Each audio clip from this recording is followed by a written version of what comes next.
Hello and welcome all. I welcome you again on Khurram Qureshi's podcast. Today we have a very special guest from Ajax, MPP, called Patrice Barnes. Patrice Barnes, welcome to the Khurram Qureshi's podcast. Thank you for coming. Oh, thank you for inviting me. It's my pleasure. I appreciate that.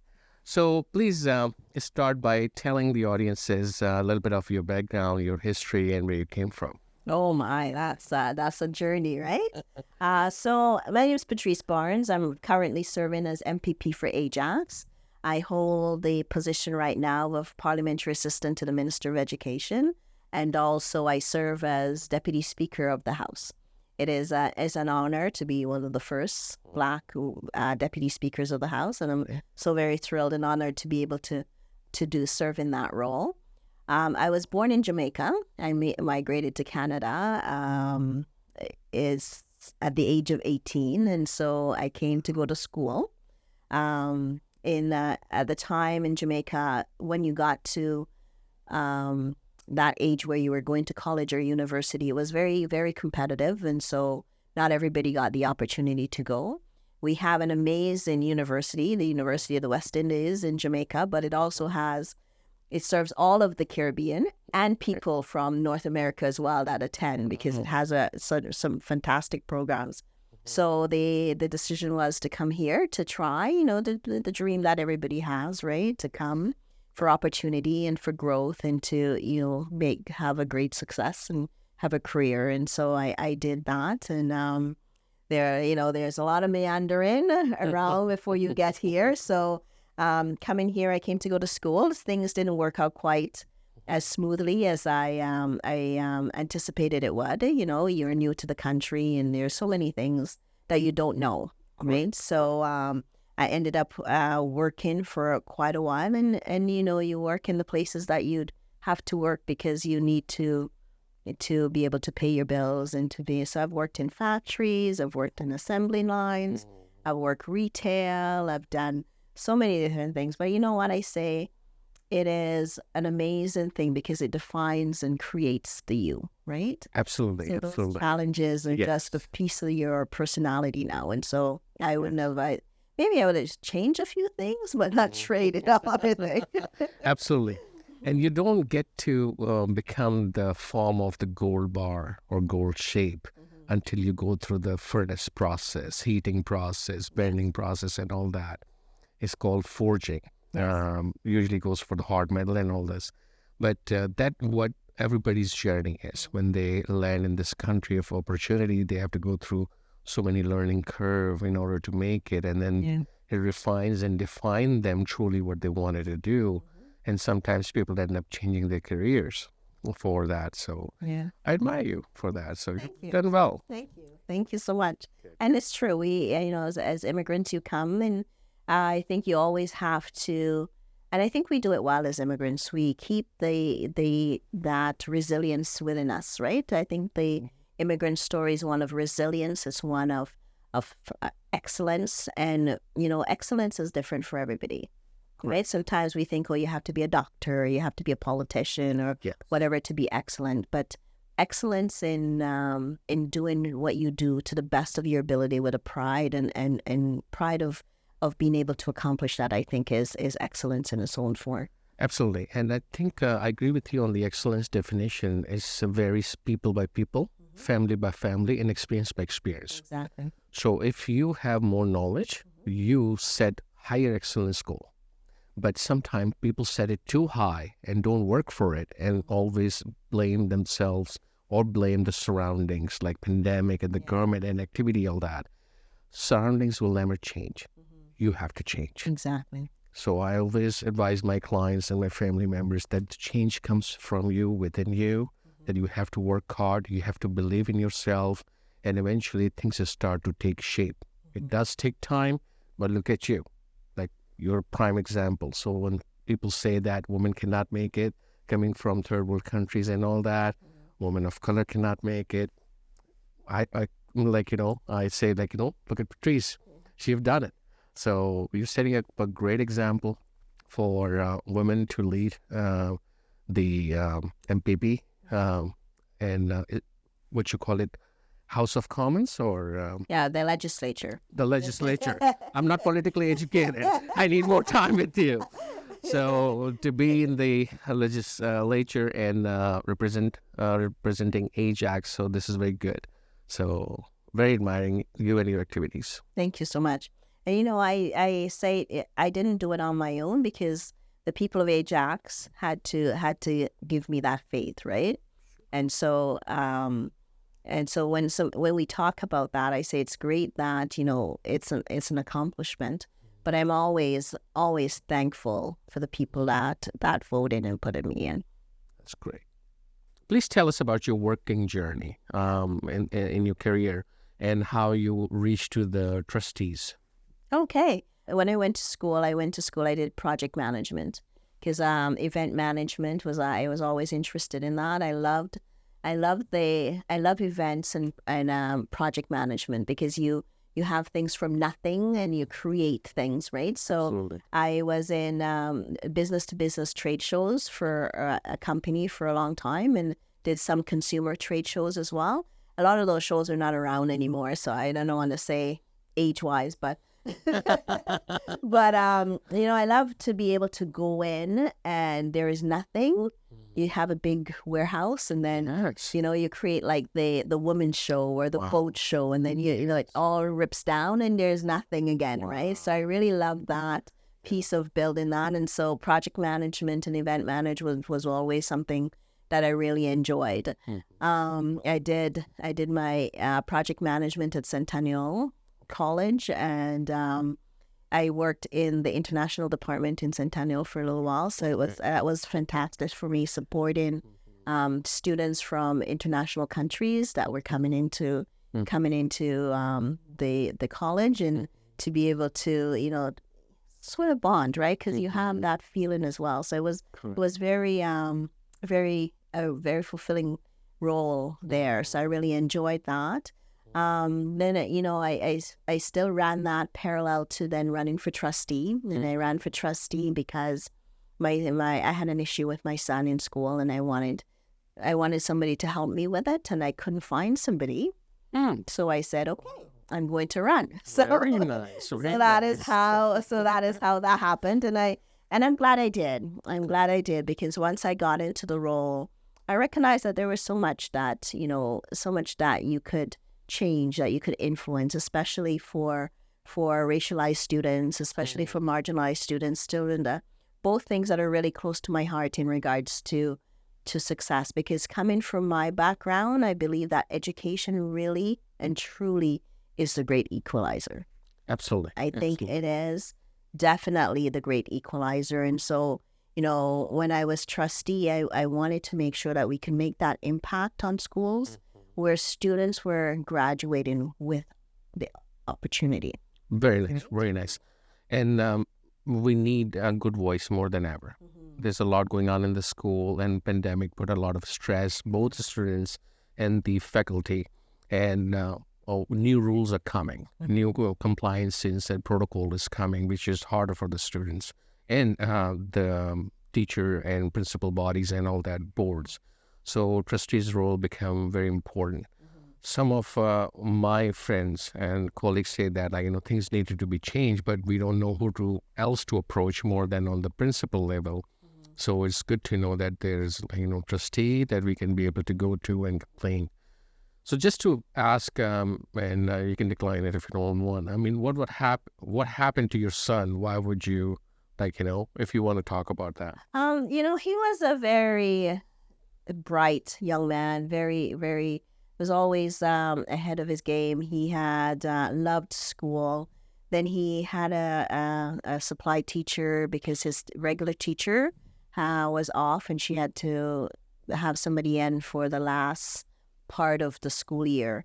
And within a week of her being there, he didn't want to go to school anymore. So there was obviously something that had changed. There was something that was really going on. And so I'd started really talking to him and going to the school to find out what was going on. And so I just wasn't getting answers. But I know something had drastically changed, and they wanted, and it might have been the change of the teacher where, my son Yes. was attached to, Yes. which would have been thing, but there was something else. And so he really felt targeted. He really felt picked on, and he lost his zest for learning. It took us 2 years Wow. after that. And that was just like the last maybe month of school. Can And you it took believe it this? 2 years to get him back My God. to being it Yes. where he was Yes. before. And so and that's why I say, it has such an impact.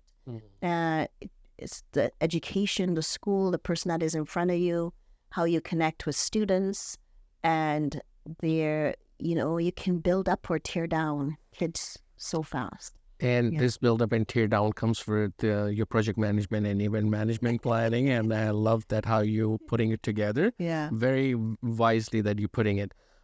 What I believe is the kids feeling a little bit loneliness and not become expressive when they are handling those kind of situations. My son feeling the same way too. And I gave you the incident just happened yesterday. Yeah. I came home and he was sad. And I asked, everything okay?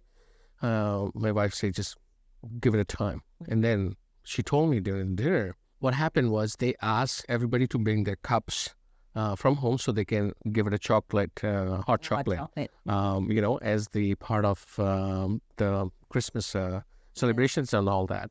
So he brought the cup where, when you put the hot stuff in it, it exposes your picture kind of thing. So it was very nice. It was one of the gifts from my niece. Yeah. So he took it, but while taking it out from the bag, it fell on the floor and broken because it was made of china glass. So instead of finding out a replacement of mug, glass, or anything, she did not serve him hot chocolate at all. And he was the only kid in the class did not get it while everybody was drinking that. So with that, it just ruined his day. Then I cheer him up, that I told him it's okay, it was temporary and all this. So teacher needs to understand besides, education side of the responsibility, there is a psychological, emotional, mental responsibility too, to observe those things and watch over. And there's no excuse that you have to be mother to take care of the kids. Yeah. It's a little bit of education side of things. So my understanding is, and I'm getting the co-op students coming in my office too, and good kid, bright kids, but don't have a courage to speak. They sit for 5 minutes to ask a question because I was on the call and stuff. I said, you could have moved to the next task. You could why are you acting like a robot? Yeah. Simply raise the voice, I will answer. And they say, okay, we just don't have a permission. I said, no, it's not a school, it's practical life. So we need a little bit of education to the kids and both faculty. And we need some mentoring and coaching, mentoring for kids and coaching for the faculty. So I wanted to talk to you more about that. Wanted to start it privately as a volunteer to help those student bodies and teachers' bodies to listen to them. So maybe let's say somebody needs to listen from outside trustee and school boards so they can speak freely. Yeah. Well, I think we're oftentimes engaging stakeholders that are not just teachers. And I have to say, we have amazing educators. We do have amazing education in our systems. And the thing that I remember, one of my favorite teachers that I met in the role as trustee was, she said, my mom said to me when I became a teacher, how would I think of that child as your child, the child in front of you, and how would you treat your child? And she says, that is one of the ways I always treat every single child in my classroom like they're my children. And so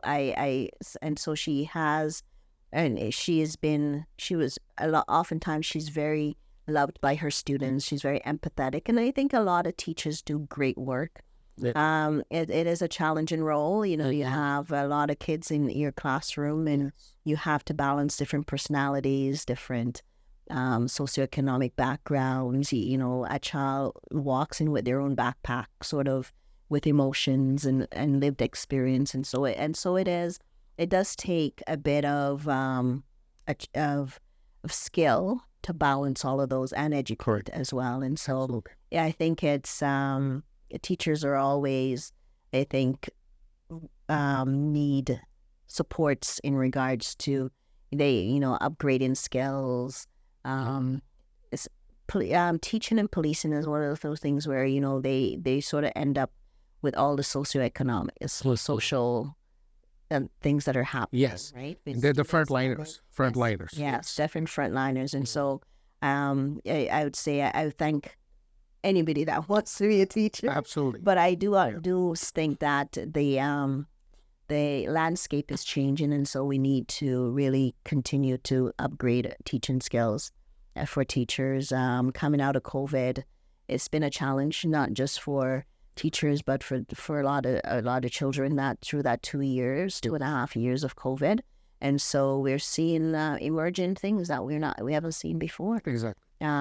Social media has a big impact on the brain, and we're just sort of starting to talk about those pieces around mental health and social media and phone. So we went before COVID from saying to our children, get off the phone, get off here the internet, get off, to being like, why are you not on the internet? Why are you not logged on? Right? So it's I think it will take a time again for shift in it. And I think if we look at in upcoming years, I wouldn't be surprised if there's research that says there's been some brain change, right? It is evolving, in my little bit of knowledge, it is evolving in a sense that some of the size of our brain, especially if you take it as research and it's proven, London cab drivers, there's certain size of the brain is larger than the rest of the world, because they have to memorize all the street names of the London in order to get the license. So so that becomes so big, and it needs to be prominent. They don't have a choice to open the map.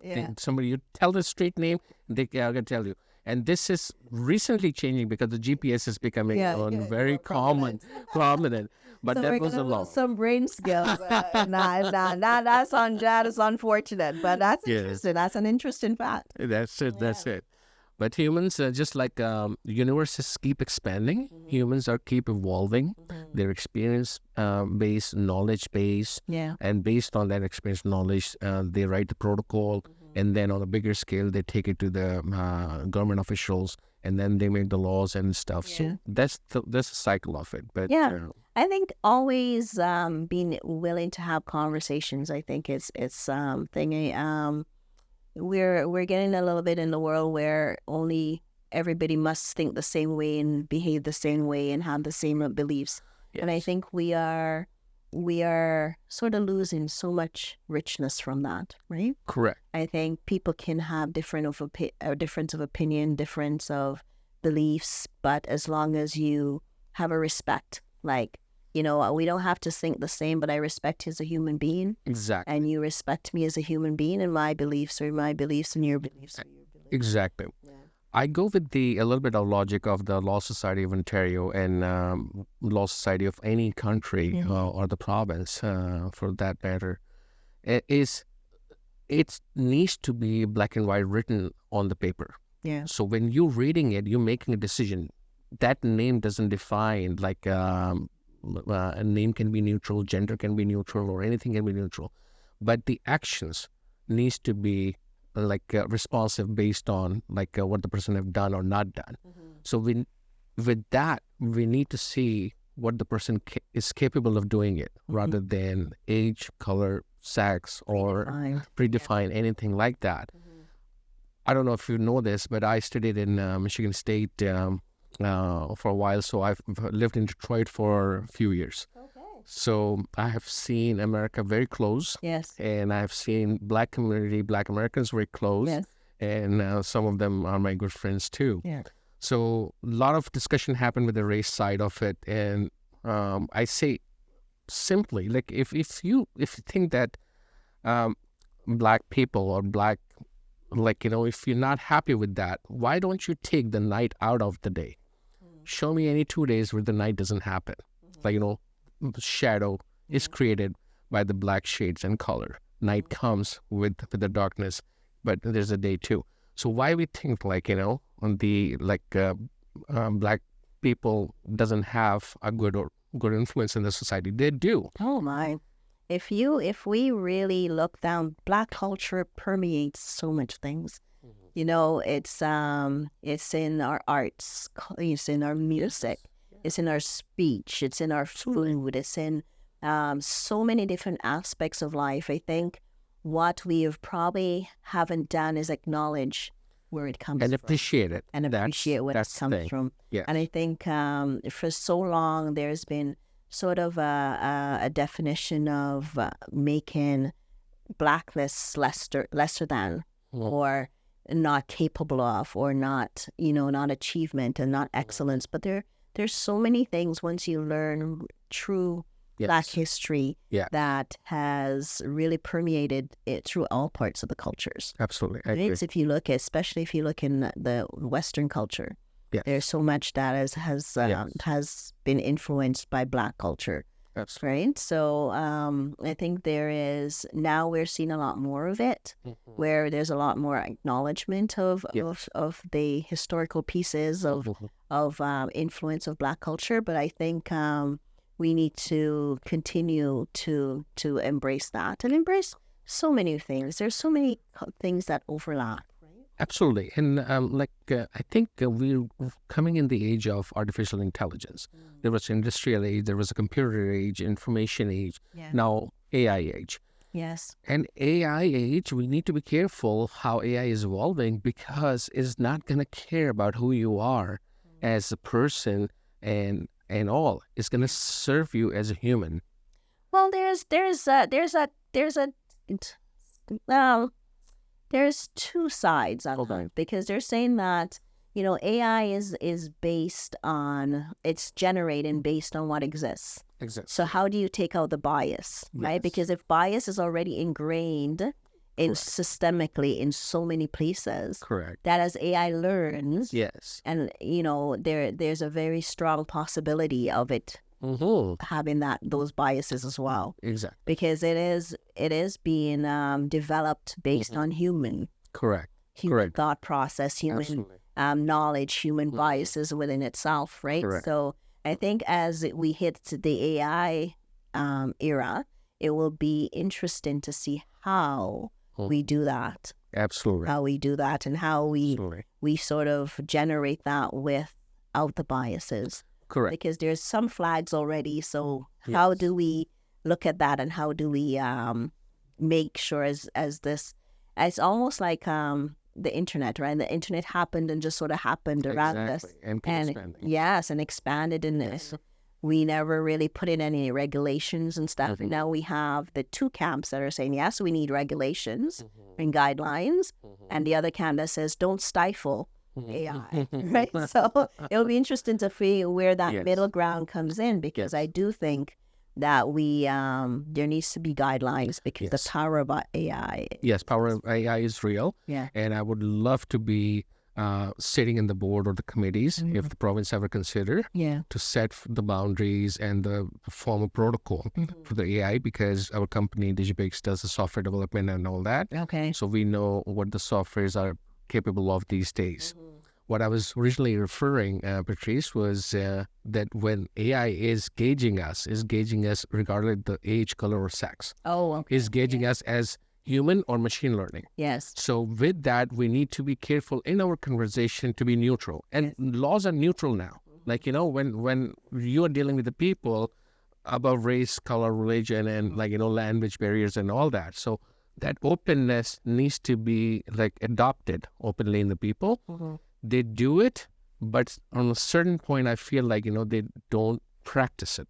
Oh, yes. And it does show time to time. And I feel like it is semantic racism, they say, it still exists a little bit. Yeah. It will take time, education, dialogue, having debates on that. So that's the only way. Yeah, and I think when you talk about that, I think we have a lot of, I usually think a lot. I notice now that I'm listening to myself.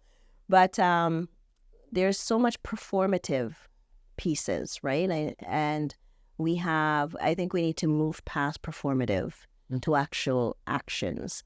And so it's easy to say things around equity and diversity. Correct. But how do we actually execute things that make real change? Sure. Right. So, Patrice, tell me a little bit about your political journey and what made you decide to run for the MPP Ajax. Well, I was trustee for 2 terms, so a matter of 8 years, and I had gotten the opportunity to really be a part of the board and start making changes and be part of that. We were at the forefront of the equity and diversity conversation. So I think the DDSB was in a very good position in regards to already starting to have those conversations about how to make life better for racialized students and for marginalized students, especially those experiencing poverty. And I was coming up to the end of my second term, so that was 8 years in, and I was thinking about whether or not I would run again, or whether or not, because I truly believe sometimes you need to make space for other ideas and other thoughts, and somebody else will come in with different ideas. So I was doing that contemplation about that, and a couple of my friends kept asking me, you consider running for MPP, and I said no, because we had Rod Phillips was in, and I liked Rod. He was doing a great job, and as MPP at the time, and I couldn't see myself kind of running somewhere else. So it was like, no, I'm pretty good. I just gotta kind of figure out what is going to happen next. And then we had the situation where Rod stepped down. Correct. And so it was a different outlook. And I had a few people call me and ask me to consider running, and I thought, I don't know. I don't know. And so I talked to my family about it, and I said, why not? Right? So I said, okay, why not? And so I said yes, and I took up the challenge to run, and it was a great campaign. I had a lot of great support, a lot of young people in the campaign, which was really nice. My team was such a great team. We had so much fun. It was exhausting. I walked through a couple of pairs of shoes, but it was a lot of fun. And going through, it was very tight race for most of it. If you followed the polls, it was 2 points behind, or equal, or 2 points behind. So it was nerve-wracking the whole time. But I did say, I'm going to go out and give it my best shot. And so win or lose, I needed to be able to say I gave it my all and be satisfied with what we put out. And so the night of the election was quite nerve-wracking, actually. Yes. It was quite nerve-wracking. And even though you say that, win or lose, you're still like nail biter waiting for the thing to be. And so it was awesome. It was awesome. And I was very excited for my team because they were such a great team, and they'd put in so much work and effort. My family was so involved. They were such a part of that. My mom was running the campaign office, and she was excited. So I was happy for the team. Very good. That we pulled out a win. They had done an amazing job, and I just wanted to thank them. I just thank them even now for that. That's great. Good to know. And you're doing a wonderful job. So thank you. Thank you so much. So Patrice, as the MPP Ajax, what would you like to accomplish in your term? We're a lot of people right now. We're facing affordability crisis right now. There is, especially around housing, and so I've worked with the town of Ajax in regards to being able to get some homes built in Ajax. A mixture of both ones that are affordable and a mixture of different economic backgrounds, so people can actually buy into homes. And I know Ajax is pulling forward now with a lot of condos, which is not something that right now exists in Ajax, but it's a good way to create a lot of homes in intensification in areas, and I think we're going to see a lot more of those in Ajax in the upcoming years. And this is a good thing because it feels like Ajax have no buildings or high-rise building as per se modern building, but recently, from 2018 and 19 are onward, they're making a Pet Bailey Square, and they're adding different phases in it, so that is good. Homelessness is a big challenge, and it is the challenge on all level of government.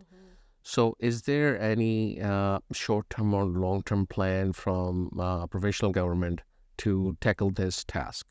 Well, our government is committed to building 1.5 million homes. It is complicated. I think we have a focus. We had some challenges in regards to the process that we put in place for municipalities to build homes, but our commitment has not wavered in regards to that, and we've gone back and looked at the process, and we're coming out again with a different process and different incentive for municipalities to build homes. Homelessness is complicated. It is, we've seen a growth of that. We're coming out of the COVID time where we have people that are affected more by mental health. We have where there was 2 years of a lot of things that just stood still, and we're seeing the fallout of that.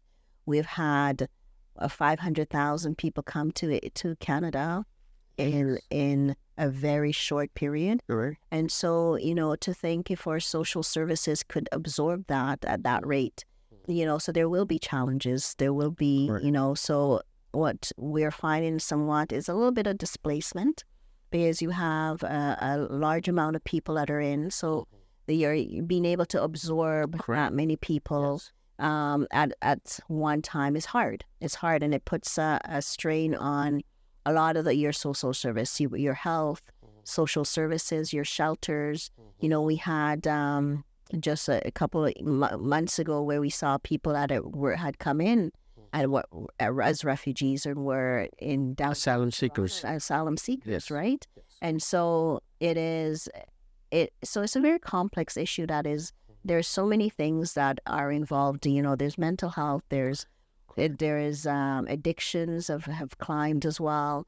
We've seen and we've seen the fallout of a lot of that, right? So, Toronto is a lot of municipalities, their shelter systems are struggling because you see the asylum seekers. The overcapacity. They're over capacity. Yes, And so so the amount of people that they would normally serve have expanded in a very short time. and nobody estimated for that because the forecasting was never given, and then federal government opened the doors for asylum seekers and all that, and they're coming in not 10 and hundreds but thousands in numbers. So how one city or any city can be able to accommodate, and that's a challenge. I met John Henry a few weeks ago, and he said when they come in, they have to either go shelter or anywhere. The amount of person comes into the region takes the resources from the region, water and all that, and how are we going to accommodate that fast? We have a calculation for the new build, but we have no calculation of this one, the influx of the asylum seekers. So that's a little bit harder for all governments to do it. Yeah, it is, and it's we're seeing it in all municipalities. Yeah. Right? We're seeing it in a lot of countries. We're seeing it a lot more people are, because we did not plan for that mass migration. Yes. Right? We've seen a lot of people that have moved around from different conflicts from weather displacement due to economical or social activities and all that. Yeah, so we've seen that, and so we have to, at our level of government, we don't have control of how many people come in, but I think we do have to talk about that. And I think if we don't talk about that, you're going to see a change in Canadians about welcoming immigrants. That's true. Because if you're struggling to put food on the table, if you're struggling to keep a roof over your head, if you're struggling to keep employment, then you're not as welcoming to the next person. It becomes harder, because if you cannot be able to serve your own family, how can you be able to serve others? Yeah. I was watching the news this morning, and the news was clear, the shelters and charities are struggling more than ever before. Yeah. And they have the demand of the request to take the receiving from the charities higher than before, and contribution is lower than ever before. Yeah. So that's putting the strain on all level of not-for-profit and non-government organization. to work together. So certainly, They I know it's a lot of times people will blame government and say you're not putting enough money in, but your government doesn't have unlimited resources either. that's true. And when you spend, you have to get it back from somewhere. So if you spend Yes. and continuously spend, Yes. then the people that revenue is tax revenue. Yeah, Right? absolutely. So it comes from the average person's pocket. That's true. Right? That's true. So, and we need to be logical about it. Like, when the money is spent, money needs to come from somewhere. It's just doesn't come in for no reason. It needs to be budgeted. It needs to be planned and then come in. Yeah. I think people what needs to understand how the government function and works. And the reason I have a very good understanding because I served the downtown Ajax BIE as a chairperson for 4 years, so I've seen all those things. But general person usually don't get that exposure to do it. This is another part that I wanted to bring in my mentoring process to the youth and young Canadians. So on early age, they need to decide if they want to take the leadership role, whatever the career they're going to be. But at some point, they want to be taking the leadership role in their lives.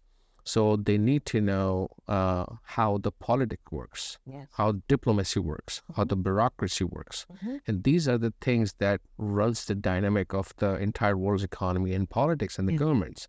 And just throwing the number out there that you're not doing the job, please sit with me for 24 hours. As a politician, you're putting so many hours, and if you build by the hours, you will be a millionaire. But Yeah, but I say if you look at how much, if you break it down, you're probably getting pennies at a time. Exactly. Yeah. So it's a little hard to be a politician, and the more upper tier you go in the organization, the more challenges are there, budgeting and planning and all that. So it's a difficult job.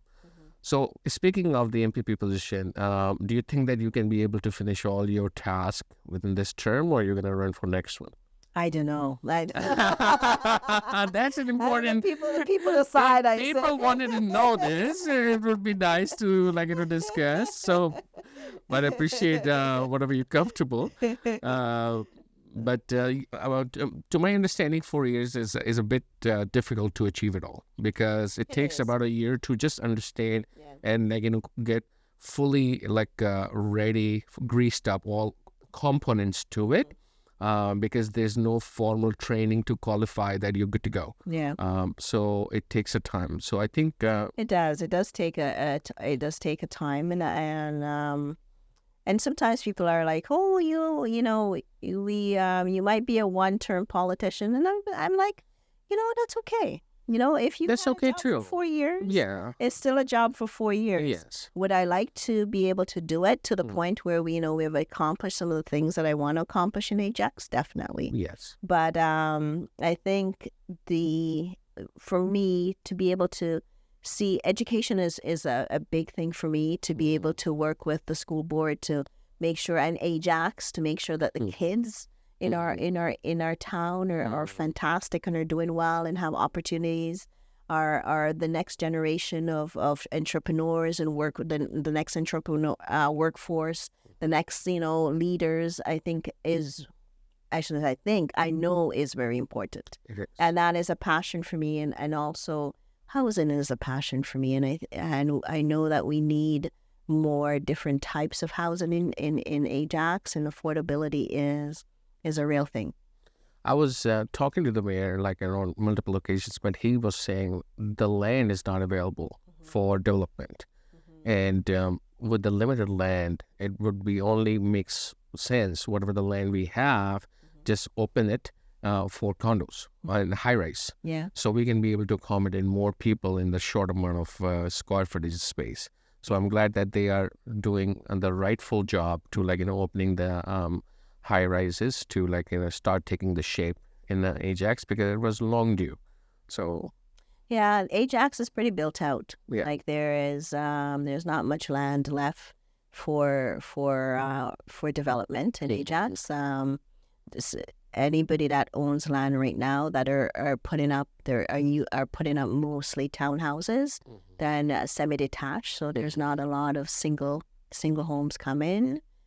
That isn't, I should say, coming in the market. Filling in the marketplace, yes. So I think the future, and I've seen the sort of trend from council is that they've put a more of a push towards 25-story buildings and 30-story, and we even getting a 60-story building. We welcome that. I put it this way, like if you like look at the example of Dubai. Yeah. It's a small city and it attracted so much.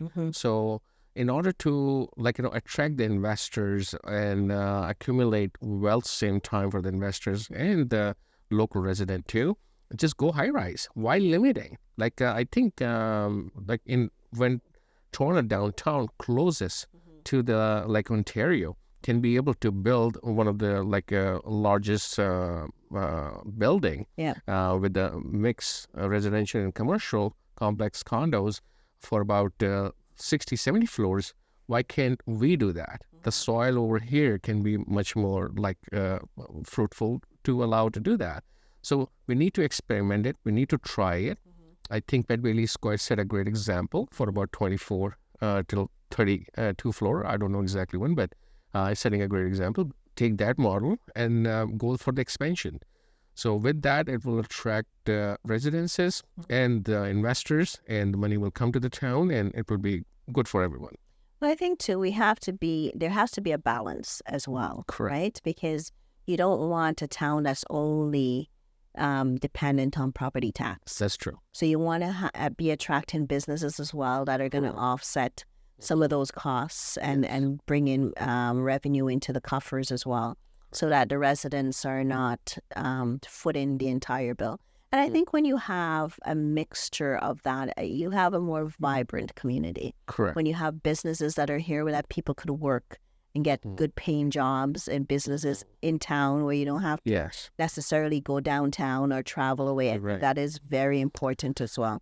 So it has to be, even as we're looking at intensification, look at the opportunities as well to bring businesses in. And like we said, there's not a lot of land left. So, it would be good if the town is very strategic in what they bring in. Absolutely.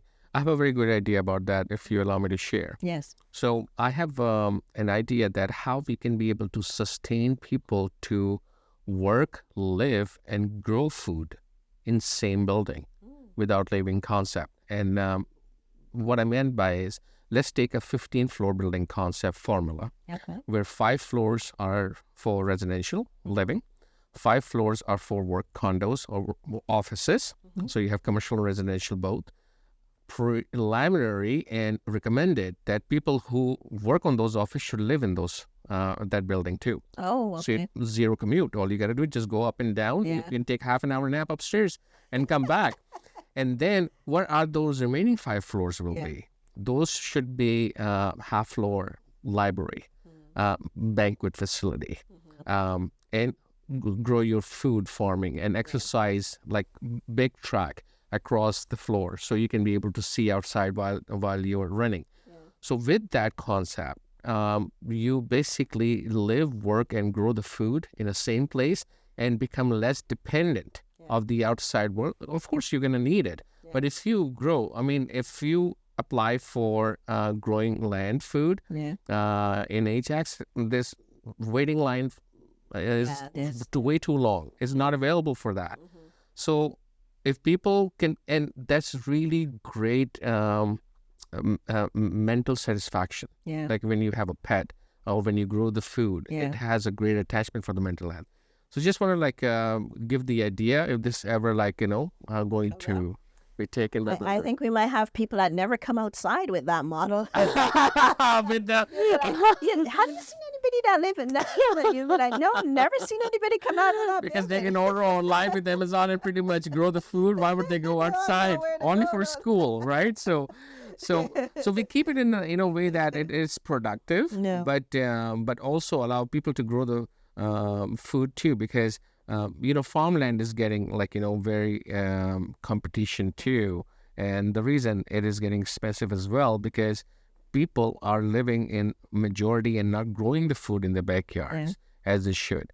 So we need to be in mind to give opportunity for people to grow food too. And multi-rise need to have at least 1 floor, in my opinion. Half exercise and half gardening, that you can be able to grow small foods. Yeah, gardening is very therapeutic, right? Yes, very therapeutic. And if it can feed you, why not? And you get such satisfaction Yes. from holding something. That's why I get plants here. It's small on my side, bigger on your side. You've grown, and I need to grow. So all of that thought about it. So yes, Oh, that's I think mental health. Thinking about communities and what they look like now is with mental health in mind is I think one of the really should be a feature yes, and focus for building.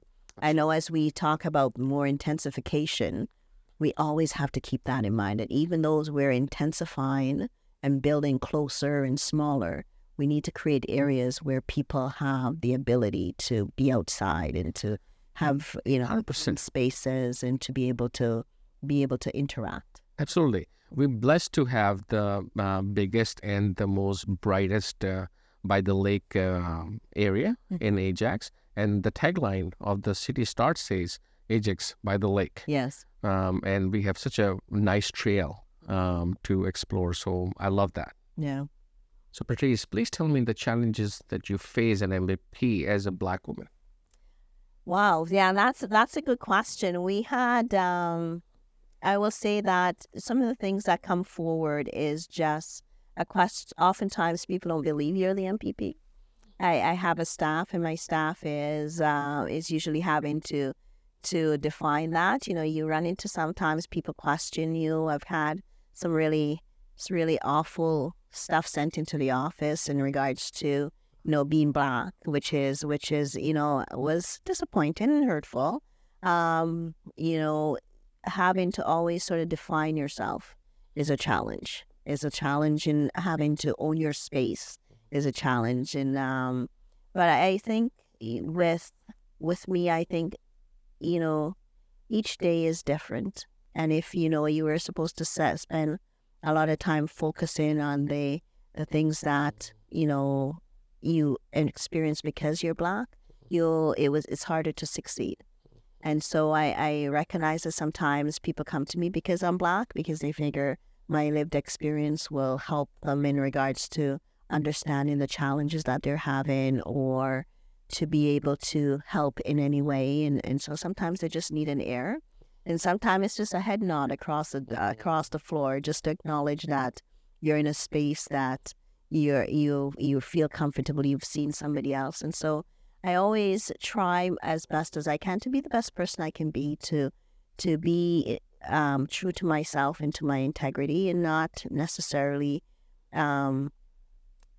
dwell on the things that could really suck the energy out of you. And for that, I'm very happy with a lot of my colleagues have been very supportive, and the party has been welcoming, and so I appreciate that. And to be able to hold the roles that I hold right now, it makes me really think about who is next, who comes after. How do kids see me? Not even just Black kids, but kids in general is something that they can achieve and that they can aim towards. And so I try my best to work with that as best I can. That's good. Please tell us about your relationship with the Ajax Council. I've known a lot of the members from council for a long time, from the time I was trustee. And so I think I'm going to use we have a decent working relationship. Sometimes there are challenges because provincially versus municipal is there's sometimes some friction. But in essence, I have a good relationship with town council, and I just keep emphasizing that it's about working together. It's about achieving the best for the people of Ajax. It's about serving the people of Ajax. It's not really anything of a competitive nature. I am here in service, and so that is how I try to broker those relationships. That's very good, very good. So please tell us if there's any recent bills coming up from the government, and highlight some real estate side of things as well as the hospital care time. Well, I think we've passed a lot of bills this year. There is a bill around real estate that is trying to help with the market. So We know that there are challenges with people that have said, real estate agents that might not be ethical. They come put it in bids, and how we play off each other. So people are ended up paying 100,000, 200,000 over asking, and so there's a bill coming forward that is gonna target some of those pieces within real estate about making bids public. So if I'm going to bid on something and there's two of us bidding, we know what the bids are. And so that, your real agent don't talk you up 100,000 over asking when the other person probably is only bidded 50 over asking. Yes. So I think those will be really good pieces for the code of ethics piece that is in real estate. They're working on making it a little harder to be an agent. So it's more of a detailed course to be a real estate agent. That's really important because, during the time when the market was hot, you just sort of put up a sign and you sold a house, right? You're right. You didn't have to really put the effort and the work in. And so we heard that a lot from experienced long-term real estate agents that were really worried about that there were people that were new in the market that weren't really servicing. Yes. And we had some concerning things that happened for people. And the house is one of the biggest purchases you're going to make. And so you want to make sure that you have somebody that's going to guide you through properly and tell you the pitfalls and help you to make that decision. When the market was hot, people were bidding on houses. I remember a friend of mine, she had her house up, and the person that bought it says, I don't remember what your house looked like. Can I come in for... Yeah, but she had bid $100,000 over asking, and she could not remember what the house looked like. So, there are things like those that are, more towards the protection of consumers. I know we've had a lot of stuff around nosy as well, where, you rent a water heater and then you don't pay, and all of a sudden there's a lien against your house. So there's a consumer protection bill that's coming forward with that as well that will help people in that regard. There are people that do it unethically, that, you rent a water heater and suddenly there's a lien on your house, and without your knowledge. And so that is coming through as well. I think that is a very important bill that will be very good for consumer protection. Yeah. I do have a very good suggestion to limit the wrongful activities or the frauds by the realtors. Yeah. To have the realtors pass the legal exam or pass the bar. Because as soon as they pass the bar, two things happen. They will be held accountable by the TREB, Toronto Real Estate Board, or the Real Estate Board of OREA, Ontario Real Estate Board. Yeah. As well as they will be held accountable for all legal aspect and changes they make within their position. Because this is where also the problem is. The lawyers has to be involved in every sale or purchase. And they scratch their heads because real estate agents drive them nuts. Yeah. So if that happens, that just by putting this out there, they have to read, they have to understand, and they have to pass the bar in order to become a lawyer. And that will take half the people off the market because they don't want to study. And that will make them qualified. Dedicated people. Yes. So we will have limited. And you never see or hear lawyers committing fraud. Yeah. Because they are the law representatives. So they are not preaching law, protecting law, and defending law. Yeah. So when you are in that purchase, then I think it will be a good solution. That's interesting. That's an interesting take on it. Take me in as an advisor for you. I'll take All right. So please tell us about how can we reduce the hospital wait times. That has become the center topic of discussion by all part of the family, seniors, people who have young kids and middle ages and all that. Yeah. The hospital system has been, I know we are the government that's in right now, and the hospital system has been under stress for some time. That was pre our government for sure. We have heard this conversation a long time.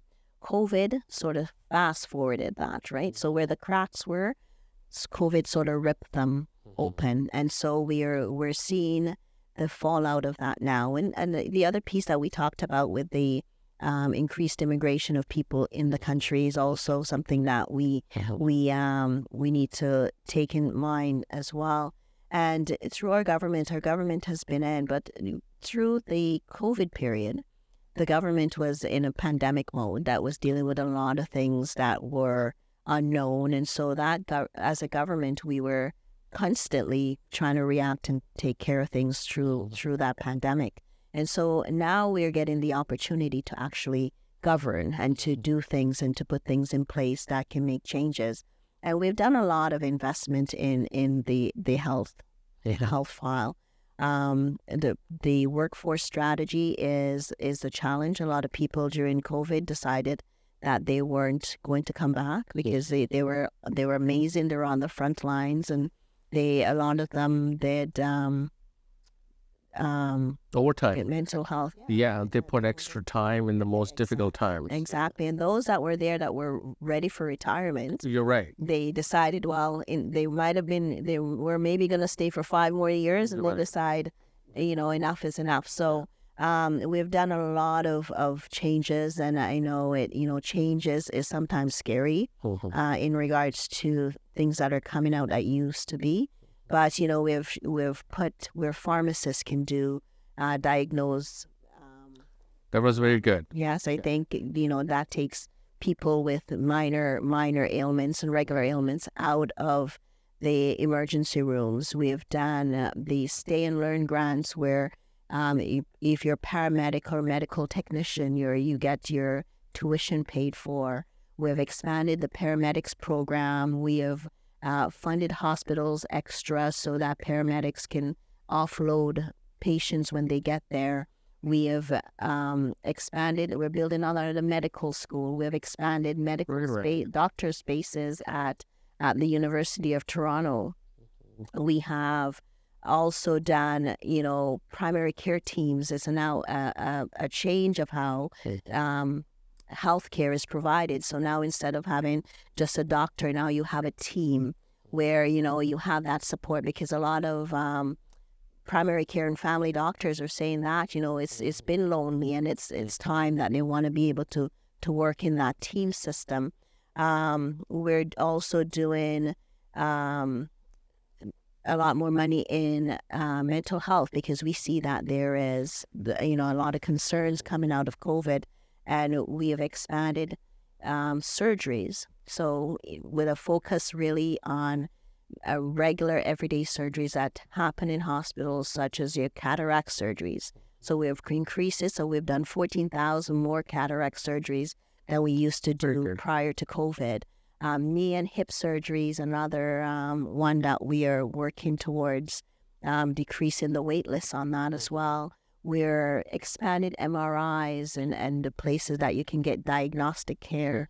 One of the things that is emerging as well is nurse practitioner clinics, where they are able to actually take patients and become primary care providers. That's very good. Yeah, so, there is a lot of things that are going on.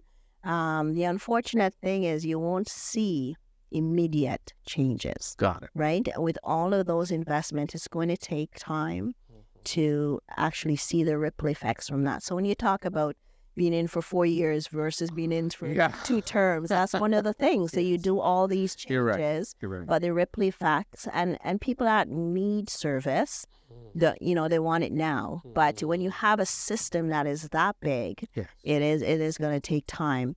Our government has also put in $1 billion to expand in home care, right? So recognizing that with an aging population, a lot more people want to age at home. A lot more people want to be able to be taken care of at home. And that's a sector that, we're investing in as well. So we're doing a lot of different things from a lot of different ways. We just want to try and get hospitals back to being urgent care. Yes. Right? So you get care everywhere else, but when you need urgent care, then you go to the hospital. And that is a vision that we have. And once we can do that and get things to be done in the community and a lot more preventative care, then I think we'll see a lot more changes in hospitals. We're building more hospitals. Great. We are. We have invested in the infrastructure to build more hospitals. We're renovating our hospitals. So there's a lot of investments that's going in, but it will take time. Okay. So Patrice, there's a lot of small businesses in Ajax. So what your government is doing to help the small businesses? Well, our government really believe that small businesses are the backbone. If you think about it, most people are employed in small businesses. And so we've done a commitment to remove a lot of the red tape around small businesses, around they do business. And we've been able to save small business over $1 billion just by removing red tape. But I do recognize that I've heard it from many businesses when we talk about how to access government services and how to access government grants. And I think there is a more seamless way that we could probably put that together for small businesses. A lot of small businesses don't have the capacity to sit down and write a grant and to be on top of all the things that the government is offering. So I know we've worked with organizations like businesses like yourself and different organizations that are trying to focus on how better to streamline those. And so we want to continue to have those conversations. That's great. And we certainly will appreciate that. Yeah. And last question, but not least, when you leave your position as an MPP Ajax, how do you want the future of Ajax to be for your kids, our kids and grandkids? I want Ajax to continue to be a diverse place to be, continue to be vibrant, but also to be a mixture of socioeconomic, of businesses. That you want to be here where you can attend a concert, you can have a festival, you can, you're from a different country, you can find the food that you want or the grocery stores that you shop at. Such a mixture, right? Such a welcoming community, and that is exactly how it should be, a place of opportunity and growth. Absolutely, absolutely. And Ajax offers all of that, and its landscape is beautifully designed. So I always love to work and live in Ajax. Yes, Ajax is amazing. Patrice, thank you so much that you came into my podcast. You made my day, and I hope you made the audience's day too. We look forward to do one more podcast next summer. Yes. So I look forward to meet you again in this room, and perhaps we can be able to bring another guest or something, or have live comments open. Yeah. So there will be something to see. But thank you very much. Thank you, and I look forward to it. I think one of the great things we can talk about is the revitalization of downtown Ajax. You got it, and we certainly need it after the downtown Ajax BIA. So thank you. All right, so everyone, thank you very much for attending today, and I truly appreciate the Work Hub and the management to make this room available. And thank you, Patrice. Appreciating holding the DigiPix logo too. So very, very appreciate that. And we have the Work Hub cup as well, which she likes it. You can have it if you want to. I will cover the expense. So that's a good culture that we are bringing in. So if you want to be in our podcast, please don't be shy. Give us a call, 289-275-2147, or email us, contact@digipixinc.com. Thank you, everyone.